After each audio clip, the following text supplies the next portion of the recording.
Здравствуйте, в эфире новости экономики, в студии Евгений Боженко. Русгидро планирует направить на финансирование ремонтной программы на Дальнем Востоке 13 миллиардов рублей в этом году. В Дальневосточном федеральном округе Русгидро реализует программу ввода новых мощностей для замены изношенного оборудования. Для замещения выбывающих генерирующих мощностей Якутской ГРЭС введена в действие первая очередь Якутской ГРЭС-2 электрической мощностью 193 мегаватта и тепловой 467 гигакалорий в час. Компания ведет строительство заходов линий электропередач на подстанцию 220 кВт Майя для присоединения электроустановок Якутскэнерго к электрическим сетям ФСК единой энергосистемы. Реализация проекта позволит решить проблему системной надежности энергоснабжения потребителей центральной части Якутии. Окончание строительно-монтажных работ по основным направлениям проекта запланировано на 4-й квартал этого года, сообщили в Русгидро. Также в Русгидро сообщили, что монтаж агрегатов нового ветродизельного комплекса в Тикси завершится до декабря текущего года.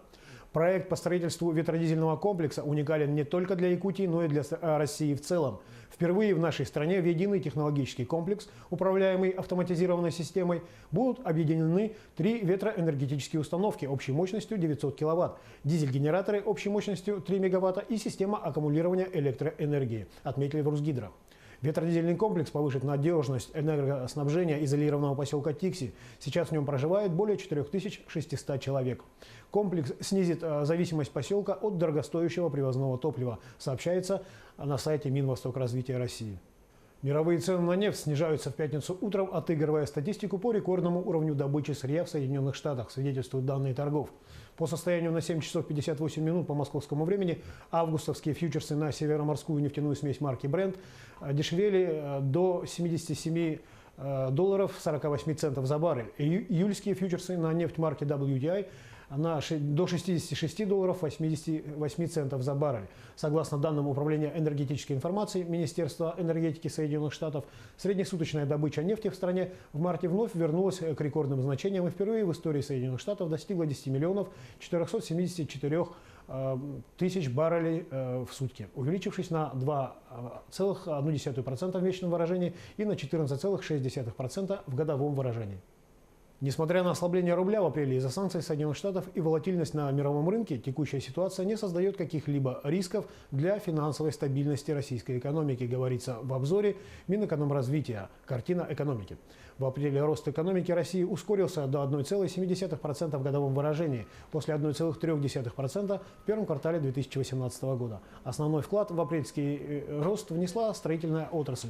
Вклад в промышленность сохранился на уровне марта. Также существенную роль, как и в предыдущие месяцы, вносит сектор услуг, указывает Минэкономразвития. Алроса в мае реализовала алмазы специальных размеров массой от 10,8 карата и выше на аукционе в Израиле, получив суммарную выручку от продаж в размере 14,5 миллионов долларов. Всего на аукционе было продано 112 лотов ювелирного качества общей массой 1824 карата. В торгах приняли участие компании из Израиля, Бельгии, Индии, Соединенных Штатов и Арабских Эмиратов. Третий в этом году аукцион на израильской площадке завершился с хорошими результатами и значительным превышением стартовой цены. В торгах участвовали представители более 100 фирм из крупнейших центров алмаза-бриллиантового рынка. Прокомментировал итоги аукциона член правления, директор единой сбытовой организации «Алроса» Евгений Агуреев. До конца года в Израиле пройдут еще 3 аукциона. Предварительная сумма ущерба от паводка в Якутии составила 1 миллиард 186 миллионов рублей, сообщили в исполнительной дирекции по ликвидации последствий весеннего паводка и организации восстановительных работ. Так, от весеннего паводка пострадали: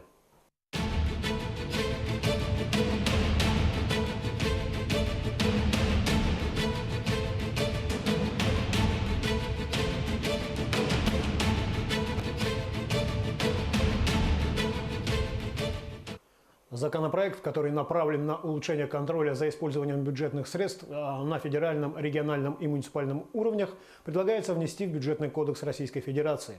Об этом сказал глава правительства России Дмитрий Медведев. Будет расширена сфера государственного финансового контроля, полномочия контрольных органов. В том числе это коснется межбюджетных трансфертов и использования на муниципальном уровне так называемых транзитных субсидий. Регулирование этих вопросов нужно сделать более корректным. Также Медведев отметил, что будет сформирована единая федеральная система стандартов внутреннего государственного финансового контроля. Такие стандарты будет утверждать правительство. Предполагается, что эта норма начнет действовать с 1 января следующего года. Международные резервы Российской Федерации за неделю выросли на 0,2% и составили 457 миллиардов 200 миллионов долларов против 456 миллиардов 300 миллионов долларов недели ранее, сообщает Центробанк. Международные резервы увеличивались за неделю на 900 миллионов долларов Соединенных Штатов в результате приобретения валюты в рамках бюджетного правила и монетизации золота, говорится в сообщении. Международные, то есть золотовалютные резервы Российской Федерации представляют собой высоколиквидные иностранные активы, которые имеются в распоряжении Банка России и правительства Российской Федерации. Резервы состоят из монетарного золота, специальных прав заимствования, резервной позиции в Международном валютном фонде и средств в иностранной валюте. Эксперимент по маркировке обуви стартует в России 1 июня. Он будет проходить до 30 июня 2019 года.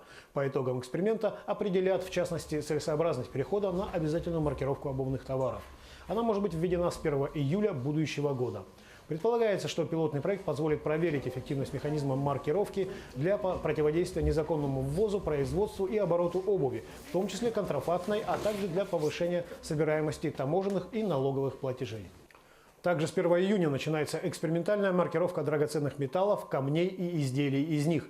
Краткосрочная цель эксперимента – выяснить, насколько технически к этому готов внутренний рынок. Долгосрочная цель – легализовать ювелирный рынок, который, по оценкам Минфина России, примерно наполовину работает в тени.